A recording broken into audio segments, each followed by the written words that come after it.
নমস্কার। ঠিকভাবে বাঁচা। আমাদের ঠিকভাবে বাঁচতে গেলে তিনটে জিনিসের দরকার। এক, টাকা, স্বাস্থ্য আর চরিত্র। টাকা থাকলে টাকা নষ্ট হয়ে যেতে পারে, আবার চুরিও হয়ে যেতে পারে। টাকা নষ্ট হয়ে গেলে একটু অসুবিধা হয়, কিন্তু কিছুদিন পর সেটা আবার অর্জন করা যায়। তাহলে টাকা চুরি বা নষ্ট হয়ে গেলে খুব একটা ক্ষতি হয় না, কিন্তু স্বাস্থ্য নষ্ট হয়ে গেলে এটা খুবই চিন্তার ব্যাপার। টাকা আছে অথচ আমি বিছানায় পড়ে আছি, আমি কিছুই ভোগ করতে পারছি না,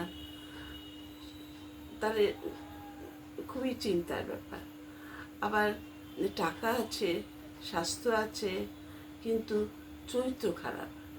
চরিত্র খারাপ হলে লোকে ঘৃণা করবে, আর লোকে ঘৃণা করলে বাঁচার আনন্দ থাকবে না, আর নিজের জীবনটাই বৃথা হয়ে যাবে। তাহলে ঠিকভাবে বাঁচতে গেলে, এবং সেই জন্য চরিত্রটা ঠিক রাখা খুবই জরুরি। এই জন্য ঠিকভাবে বাঁচতে গেলে টাকা, স্বাস্থ্য এবং চরিত্র তিনটেই খুব দরকার।